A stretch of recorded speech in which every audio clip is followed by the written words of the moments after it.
Hello student, आज का हमारा टॉपिक है परमुटेशन एंड कॉम्बिनेशन। मैं अहमद पटेल आपका स्वागत करता हूं। सबसे पहले देख लेते हैं कंसेप्ट ऑफ फ्रैक्शन। फ्रैक्शन का क्या कंसेप्ट होता है। जैसा कि ये आपका बहुत यूज होने वाला है। 1 का फैक्टोरियल क्या होगा, 1 ही हो जाएगा। 2 का फैक्टोरियल 2 गुणित 1 2। 3 फैक्टोरियल 3 गुणित 2 गुणित 1 6। 4 फैक्टोरियल 4 गुणित 3 गुणित 2 गुणित 1। 4 तेरी 12 12 दूनी 24। 5 का फैक्टोरियल 4 गुणित 3 2 गुणित 1। तो ये हमारा हो जाएगा 5 चौके 20 गुणित 6 टोटल 120। तो इस तरह से बढ़ते चले जाते हैं। हाँ, और एक और आएगा आपका 0 का फैक्टोरियल क्या होता है 1। Negative negative and fraction integer को फैक्टोरियल के फॉर्म में नहीं डिफाइन किया गया है। ठीक है, इतना समझ में आया। ये कंसेप्ट याद रख लीजिए, आगे काम पड़ने वाले हैं। अगला देख लीजिए।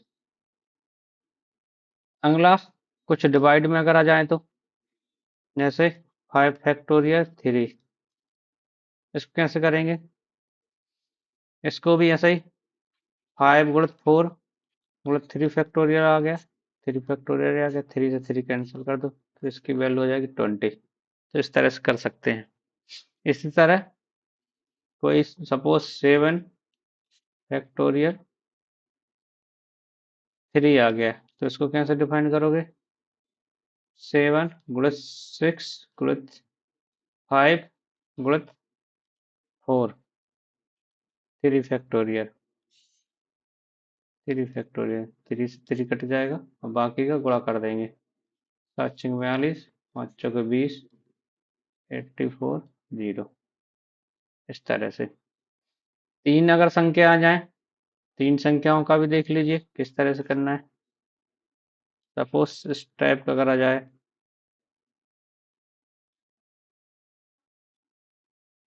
इसका कैसे करोगे, इसका 8 गुणित 7 गुणित 6 बाकी 5 फैक्टोरियल 5 फैक्टोरियल तो है ही, इसको कर दो इस टाइप का। 5 से 5 कैंसिल हो जाएगा, इस 6 से 6 हो जाएगा, ये आ जाएगा तुम्हारा 56। इस तरह से हम इसको डिनोट कर सकते हैं। अगला देख लीजिए। तो ये तो हो गई हमारी फैक्टोरियल की बात। अब कुछ एक स्टैंडर्ड फार्मूला है, उसको देख लीजिए। परमुटेशन का स्टैंडर्ड फार्मूला क्या होता है, एन पी आर।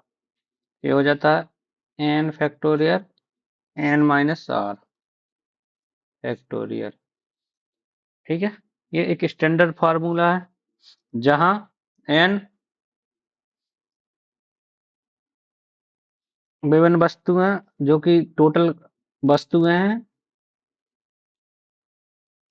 कुल वस्तु, और ली गई वस्तु।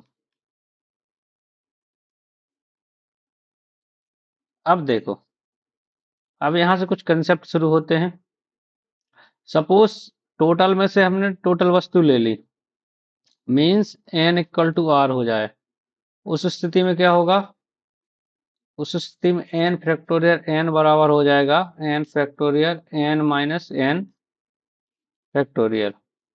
तो एन फैक्टोरियल ये तो हो गया 0 फैक्टोरियल। 0 फैक्टोरियल की वैल्यू कितनी थी, हमने बताया था 1। ये तो हो जाएगा एन फैक्टोरियल, मतलब कुल में से अगर हमने कुल वस्तु ले ली तो उस स्थिति में हमारा क्या हो जाएगा, एन हो जाएगा। अगर सपोज हमने कोई भी वस्तु नहीं ली, कोई भी वस्तु हमने नहीं ली है, तो उस स्थिति में क्या होगा, आर का वैल्यू, आर इक्वल टू हो जाएगा 0। कोई वस्तु नहीं ली, जब हमने कोई वस्तु सिलेक्ट नहीं करी नहीं ली, तो वहां पर क्या हो जाएगा हमारा n factorial n minus zero factorial. तो n फैक्टोरियल से n फैक्टोरियल कट गया तो कितना बचा हमारा 1। इतनी बात क्लियर हुई कि नहीं। अगला, अगर हमने एक वस्तु ली, सपोज हमने एक वस्तु ली अगले केस में, मीन्स r इक्वल टू 1। अब क्या होगा एन पी आर, अगर हमने 1 लिया तो देखो एन आर तो ये हो गया 1, एन माइनस 1 फैक्टोरियल। तो अब इसको कैसे डिफाइन करोगे, इसका फार्मूला एन, अगला क्या हो जाएगा एन माइनस 1 फैक्टोरियल और एन माइनस 1 फैक्टोरियल, ये तो कैंसिल हो जाएगा, उस स्थिति में आंसर आएगा हमारा एन। तो इस तरह से हम आसानी से ये केस कर सकते हैं फैक्टोरियल के। अब अगला देखिए क्वेश्चन है, क्वांट्स शब्द के अक्षरों को कितने तरीकों से व्यवस्थित किया जा सकता है।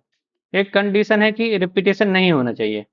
तो सबसे पहले इस टाइप क्वेश्चन में हमेशा हमको क्या करना पड़ेगा, हमको कुल n ज्ञात करना है, कुल नंबर ऑफ वस्तुएं कितनी है, मतलब शब्द कितने हैं, हम यहाँ पर लेटर कितने हैं। तो देखो 1 2 3 4 5 6, ठीक है। तो n इक्वल टू हो गया 6। अब यहाँ पर सभी वस्तुओं को अरेंज करना है, मतलब r भी हमारा क्या हो जाएगा, r भी हमारा क्या हो जाएगा 6 हो जाएगा। जब n इक्वल टू और r इक्वल टू सेम हो गए, फार्मूला हमारा क्या होता था, n फैक्टोरियल r में क्या होता था हमारा फार्मूला, हमने बताया ही था आपको, n factorial n minus r factorial.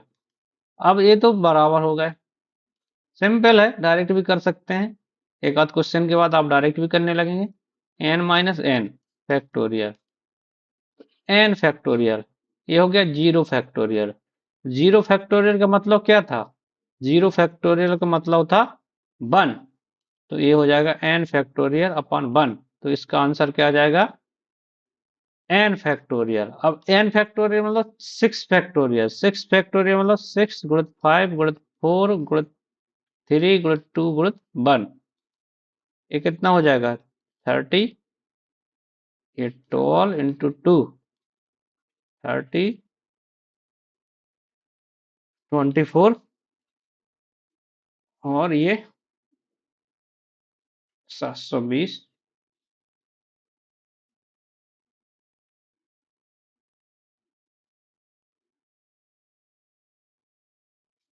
तो हमारा आंसर क्या आ जाएगा 720। तो इस तरह से हम बहुत ही आसानी से इस टाइप के क्वेश्चन कर सकते हैं। मेनली हमको क्या है, ये वाला कंसेप्ट समझ में आना चाहिए। ये फार्मूला बहुत ही इंपॉर्टेंट फार्मूला है, इसको अच्छे से नोट कर लें, ठीक है। थैंक यू, और भी क्वेश्चन हम कराएंगे, तो आगे के लेक्चर में आप बने रहिए।